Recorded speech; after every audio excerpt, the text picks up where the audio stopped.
Davao City LGU manghatag og tag-usa ka kilong bugas sa mga magpabakuna. Samtang pipila ka lugar sa Mindanao ang gipailawom sa Alert Level 1. Ani report ni Argil Relator.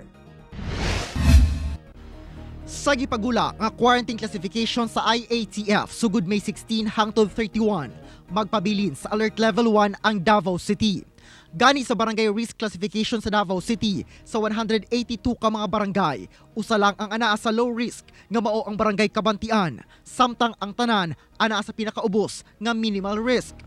Luyo nga low risk ang Davao City na matikdan nga ubosab ang ihap sa mga nagapaturok og booster dose. Busa, nagdugang na og estratehiya ang COVID-19 Task Force pinaagi sa paghatag og tag-usa ka kilo nga bugas sa matag magpabakuna sa tanang vaccination hubs. Open ni siya sa tanang magpabakuna, sir, whether it be first dose, second dose, first booster, second booster, and then open po ni siya, sir, sa tanang edad. Luyo nga nagpabilin sa Alert Level 1 ang Davao City ug wala nay mga barangay sa syudad nga naaubos sa kategorya nga critical, high ug moderate risk areas. Nagpabilin ang panawagan sa lokal nga kagamhanan ngadto sa mga natapos na sa primary doses nga magpa-booster alang sa dugang proteksyon.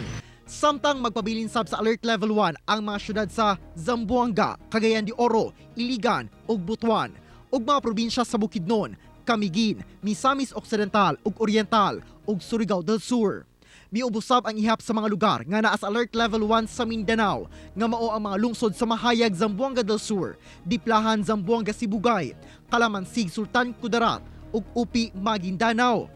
Apan ang mga lugar nga gipaubos sa Alert Level 2 kini mao ang Isabela City, Zamboanga del Norte, del Sur ug Sibugay sa Region 9, Lanao del Norte sa Region 10, tanang probinsya sa Davao Region. Halos tanang lugar sa Region 12 nga gilangkuman sa General Santos City, North Cotabato, Sarangani, Sultan Kudarat ug South Cotabato. Sa Region 13, Agusan del Norte ug del Sur, Dinagat Islands, Surigao del Norte ug Sabarm, Cotabato City, Basilan, Lanao del Sur, Maguindanao ug Tawi-Tawi. Kauban si Mel Colmenares sa kamera. Ako si Argil Relator para sa One Mindanao.